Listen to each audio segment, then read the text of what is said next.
Alright guys, so I'm back.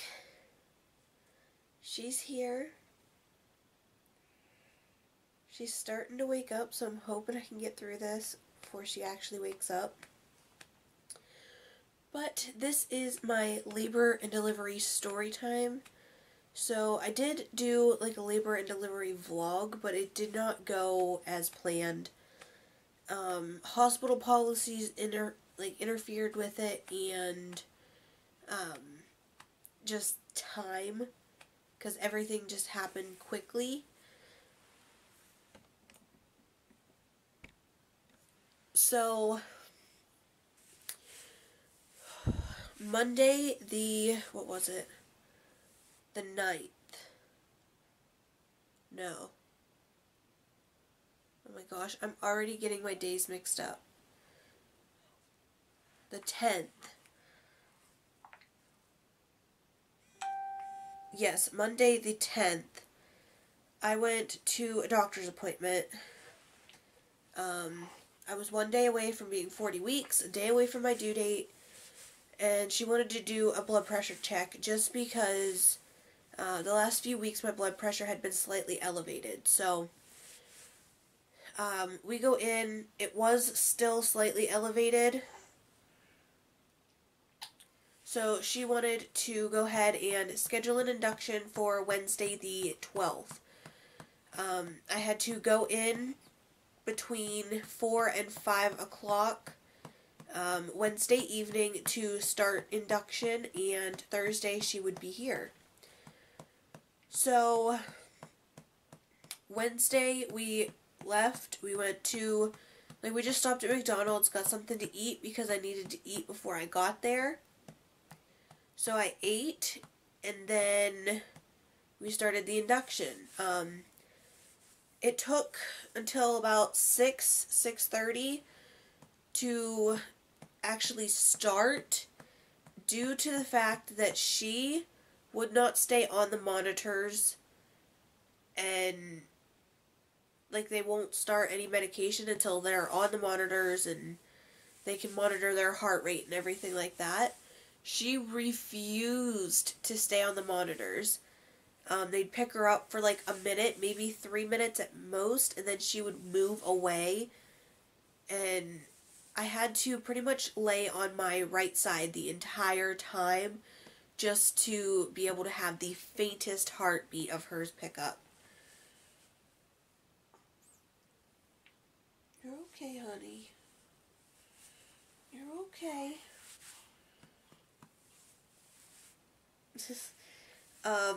So,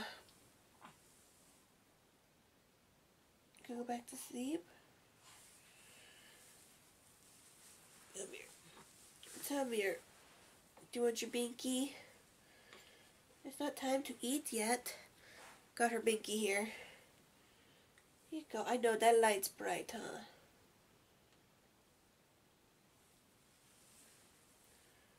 There you go. So, once we got her on the monitor and she stayed there for half an hour, we started the Servidil. And they told me that it would hurt, and that if I tried to move, the doctor would pretty much chase me up the bed, if I would pull away. So it was best to lay very still. It wasn't bad, but it felt like sandpaper going in, and the doctor said that that's the best description she's ever heard. So yeah, it felt like I had sandpaper going all up in my side, all up inside me, but we did what we had to do.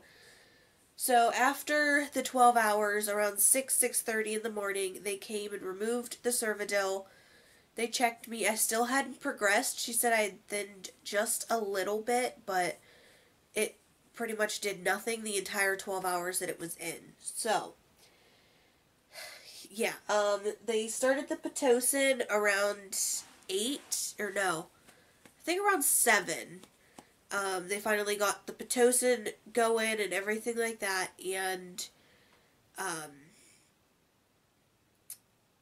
we pretty much waited. So, in the process of like the night and everything, they had tried so many different sites for an IV. So in my other arm, they tried like my forearm, like right here, and it wasn't going in. She thinks she hit like a valve or something in my vein, and it wasn't going any further. You're okay.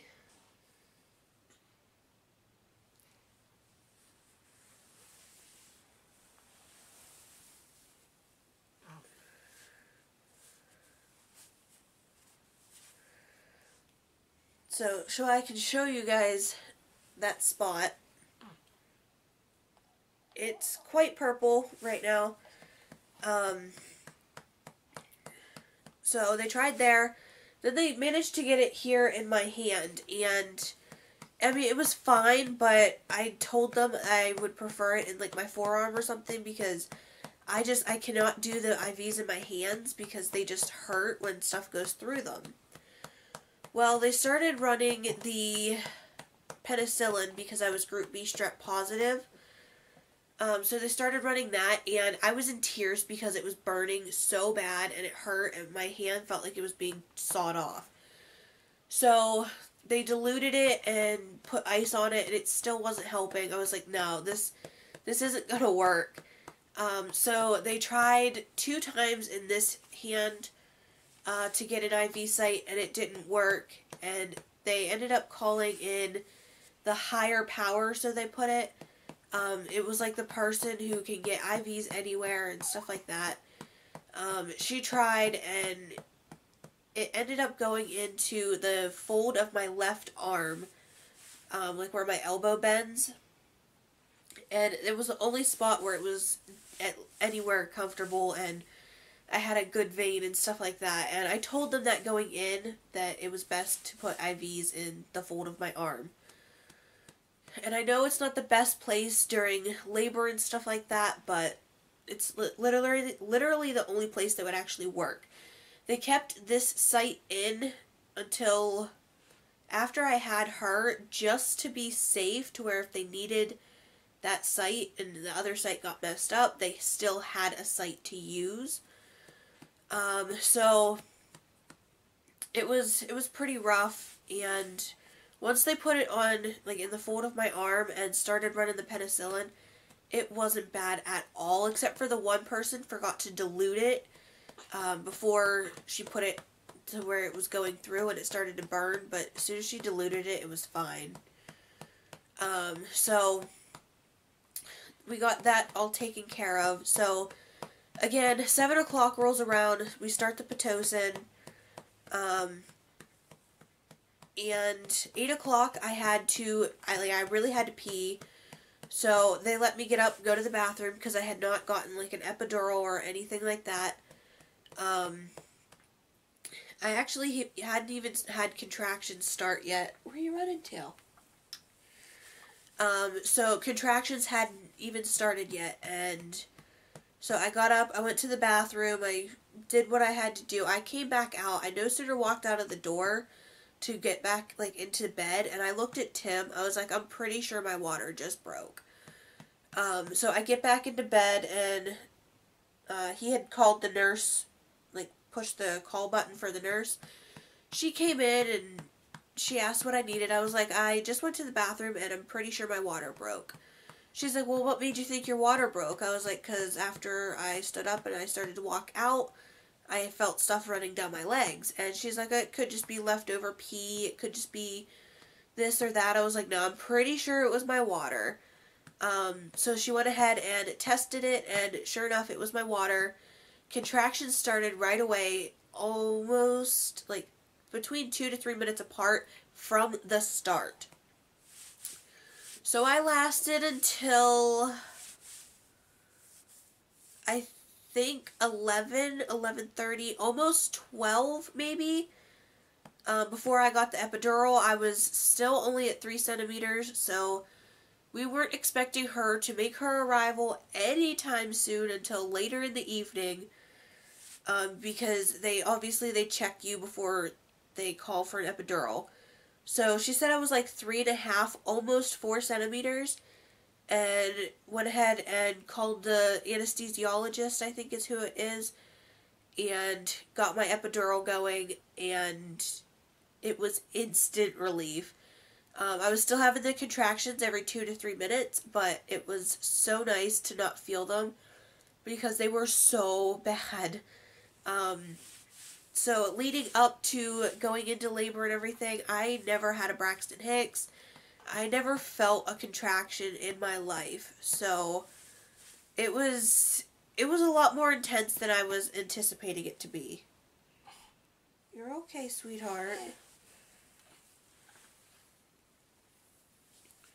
So we got the epidural, and I laid back down in bed, and it was like the epidural where I could still move my legs a little bit, so I don't know what that one's called, but it helped. It took my pain away and everything like that. So 1:30 rolled around, and they tried to cath me just so my bladder was a little bit empty, because they still allowed me to drink water. I was still allowed to have like popsicles and ice chips. I just wasn't allowed solid foods. I was allowed clear liquids, as they said. So they wanted to cath me just to empty my bladder. And the chick tried, and she couldn't get it, and she couldn't figure out why. She's like, "Oh, I'm going to call the doctor and have them check you because I can't get the catheter in, and I guess that's a telltale sign that you're like almost dilated or whatever." So not the doctor, but like the person who would come in to check me, one of my nurses, she checked me. Sure enough, I was at a 10. Time to call the doctor, time to get things going. So I only pushed for about half an hour before she was here. It was like 40 or 39 minutes. I started pushing right around 1:30, and my doctor showed up at, I think it was 10 to 2, when she actually got there and got in the room and everything. Oh my gosh, she had, I was pushing, she was moving her way down, things were going good. I was in a lot of pain, so, they wanted me to push the button for the epidural just to help me a little bit, and so I did, and got it going.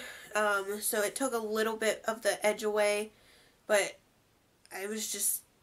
it didn't really help at that point. So, again, around 10 to 2, my doctor got there. We started actively pushing, and she was crowning, and then her head kind of got stuck at the ring of fire. Oh my gosh. Worst pain of my life.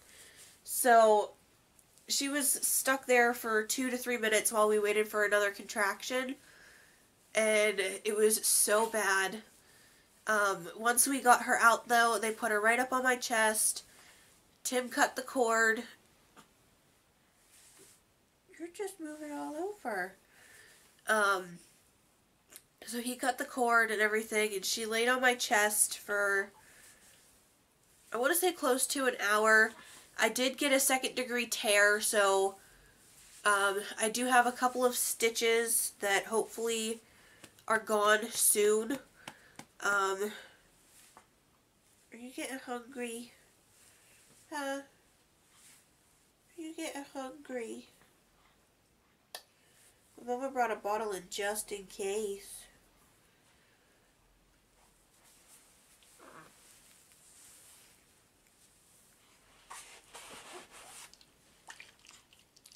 We got the goods.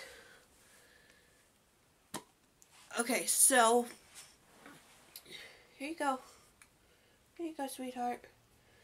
At 2:09, she was born. She was born at 7 pounds, 6 ounces, 20.5 inches long. She was actually 7 pounds, 6.4 ounces, but they just rounded it down to 6 ounces. And things were going great. She latched on, she was breastfeeding, and everything was great. She did have a little bit of trouble controlling her body temperature, so They did have to take her out and put her under a better warmer because the warmer that was in our room just, it wasn't helping her. So they had to do, like, get that regulated, and she was out there for like 4 hours, I think. But Tim pretty much stayed with her almost the entire time. He would keep like going out and checking on her and coming in and checking on me. So once they got her body temp fixed and everything like that, she came back to us in the room and she latched on. Breastfeeding was going fantastic, except for the fact that she wouldn't latch onto my right breast. She would only latch on the left, and we still don't know why. The nurses and the lactation consultant at the hospital both said that I don't have like inverted nipples or anything like that, so a nipple shield would be pretty much pointless. But we did go ahead and give it a try, and she still refused. So she breastfed for the first 24 hours, and then she refused to latch on. I don't know if she was just frustrated that she wasn't getting enough, or it was taking too long to get any. I don't know, but she just absolutely refused. So they brought me in a breast pump so that I could start pumping for her and to help my milk come in and everything like that, because it was still like a dream of mine to be able to breastfeed. I'm gonna get emotional talking about it, but it wasn't for us. So we tried a couple more times throughout the hospital stay and a couple times since we got home to get her to latch, and she won't latch onto the breast anymore. So we've started giving her bottles, but I am still pumping at home. I am still like, this here is breast milk. I only get about 3, maybe 4 ounces a day in breast milk. So we do have to formula feed because obviously 3 to 4 ounces is not enough. So she gets 2 bottles, maybe 3 if I'm lucky, of breast milk a day. And she's waking up every 2 to 4 hours to eat, and she downs 2 ounces, no problem. It's been a rough road with the breastfeeding and pumping. Did you fall asleep? So I'm exclusively pumping for her, but I'm also having to give her formula. So they did send us home with some of the ready-to-feed formula.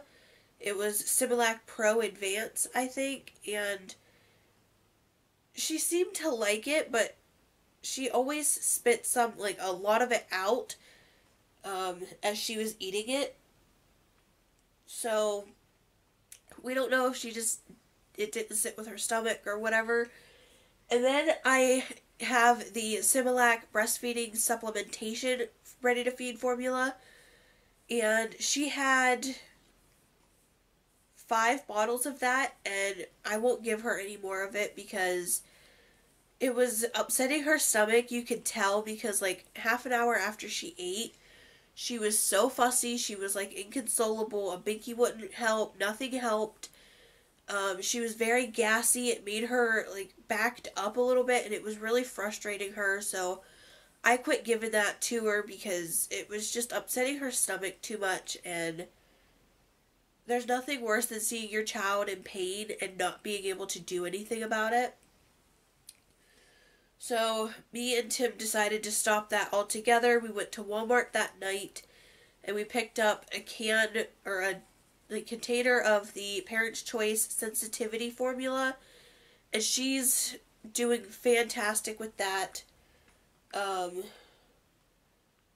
She's been doing really well with the formula and breastfeeding, like mix up in between and everything like that. So I do plan to pump as much as possible and give to her. So go on, sister. So I do plan to like pump as much as I can until I either decide that it's too much for me or something. Come here, girlfriend. Got a little bit of dribble.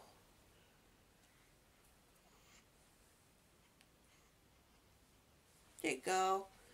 There you go.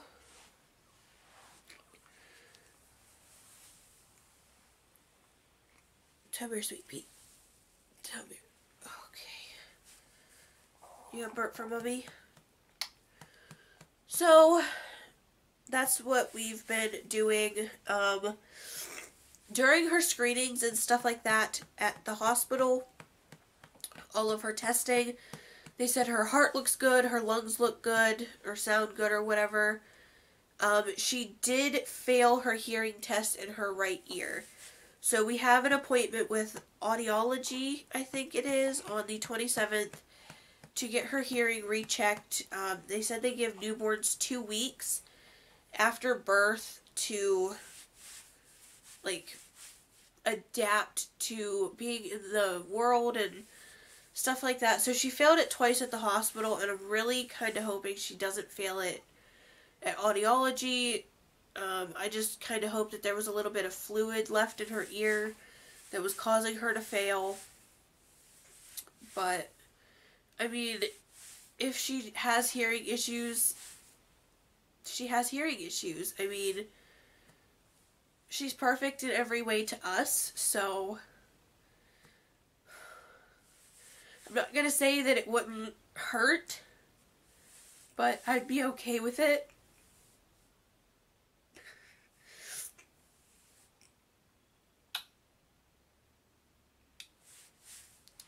So, oh my gosh. Ugh.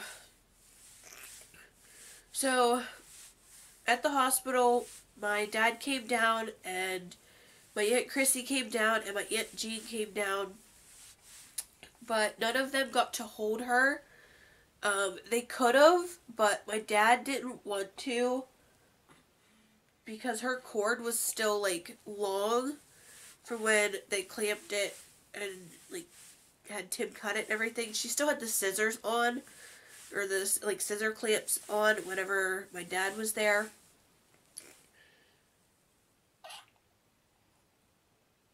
And my dad made it very clear to my family that he was going to be the first one to hold her before anyone else, so I told him that was fine, that I wouldn't let anyone else hold her until he held her. Tim's brother, both of his brothers stopped by at the hospital. My sister-in-law, almost sister-in-law, and my nephew stopped by, came in to see her and everything like that, just kind of hung out. We came home Saturday the 15th. It is now Wednesday. What is today's date?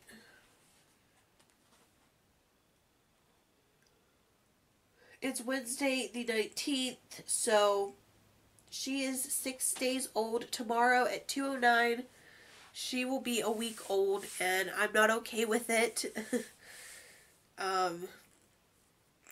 Not gonna lie, the first couple of nights home have been pretty rough. I think she's going through the 4th trimester, and she does not want to be put down.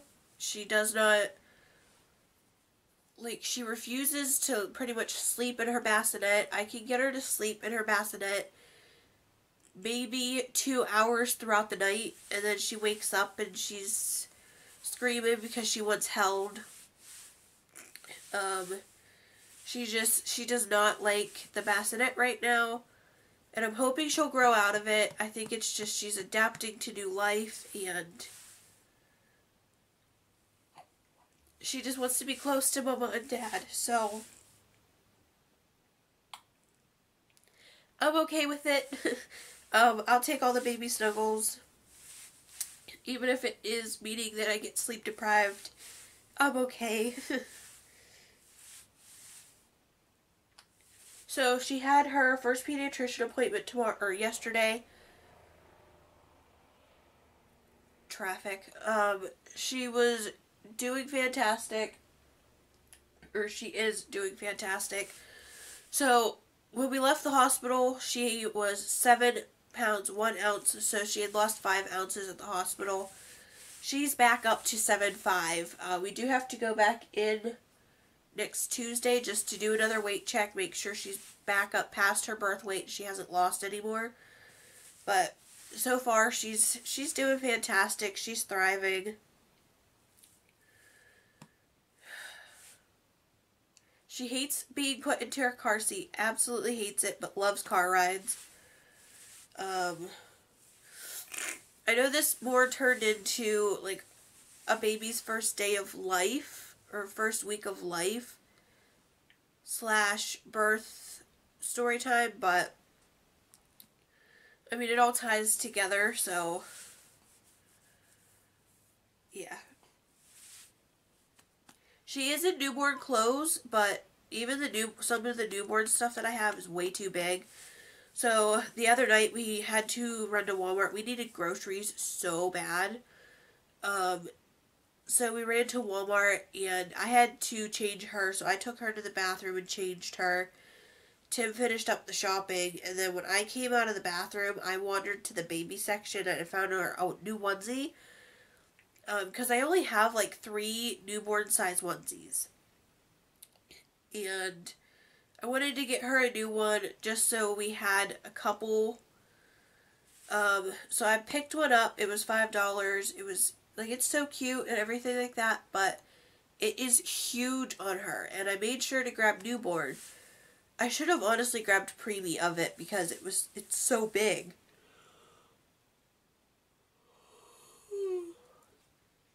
But it is what it is. She is even, like, way too small for newborn Carter's clothes. She's been in one outfit. The rest of the time she's in sleepers that fit her. Because the outfit that we had her in yesterday when we took her to a pediatrician appointment, she was freaking out. Like, she'd move her hand and the sleeve would, like, flap. Like, move around really bad, and she'd stick her arm straight up in the air and go like this because it was annoying her to have that much excess fabric. It was like that much longer than her hand, and it was really frustrating her. I took her out of it and put her into a sleeper that fits her arms, and she's been happy ever since. So she does take the passy. We've tried a couple different ones. This is the best one that she likes. But I'm not even entirely sure she likes these right now. I don't know. We tried ones that, like, are flat on the inside. We tried the Dr. Brown's. And she refused to take both of those. So this is the one that she gets.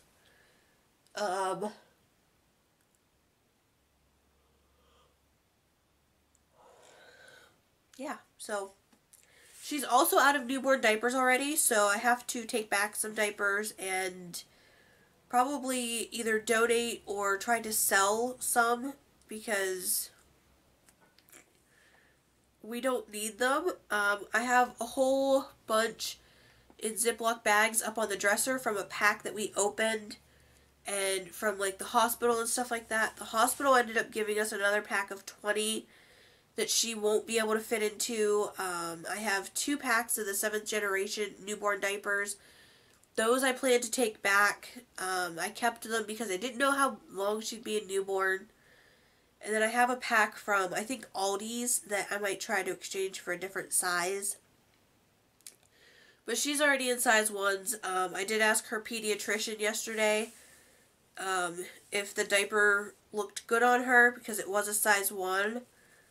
And I thought it looked slightly big, and so did she, but she said that she'd rather see babies in slightly big diapers than diapers too small to where it's causing a lot of pain and like indentations on baby's legs and stuff like that. So she's in size 1s already. Yeah.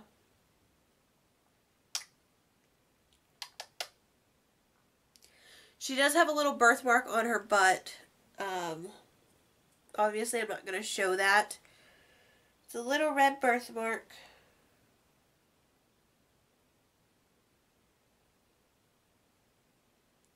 You want to show them your face? You want to show them your beautiful face? Huh? Alright. Let's show you your face. Show them your face. Yes, show them your face. My arm fell asleep.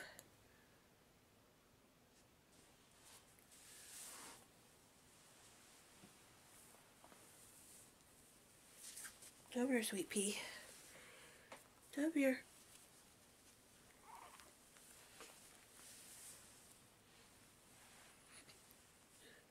Here she is, you guys. She's all balled up right now.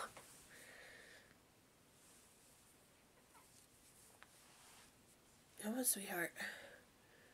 Here is little Miss Ella Ray, born 9/13/18 at 2:09.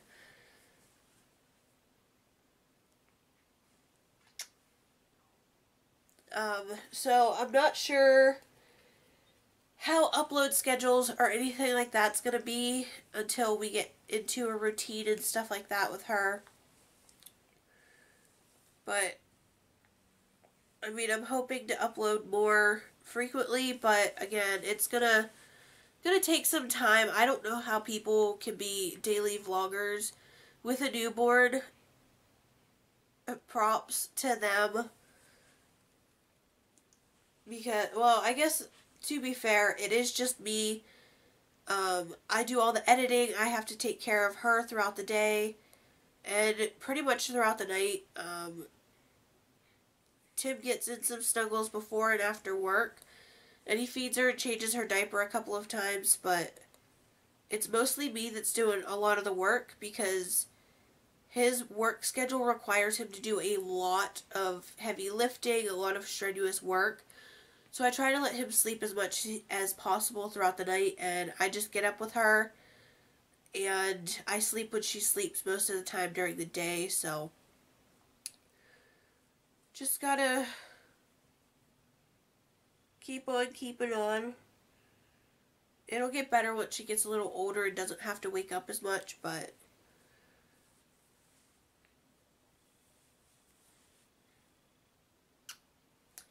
anyways, I hope you guys enjoyed this birth / first week of life story time video. Again, sorry the birth vlog did not go as expected at all, honestly. I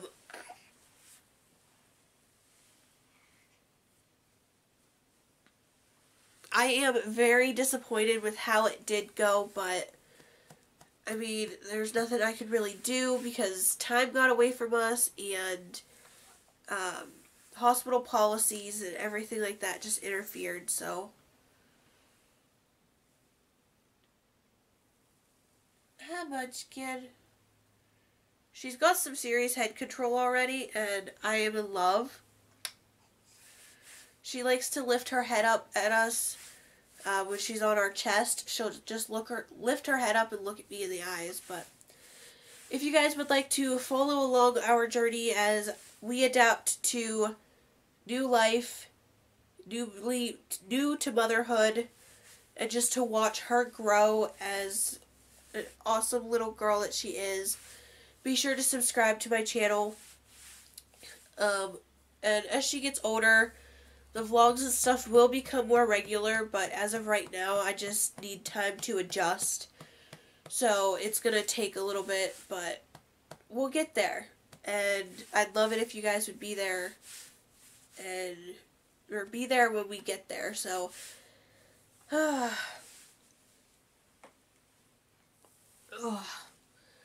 that is it for this video. I hope you guys enjoyed, and we will see you guys all in my next video. Say bye, Ella. Say bye. Bye, guys.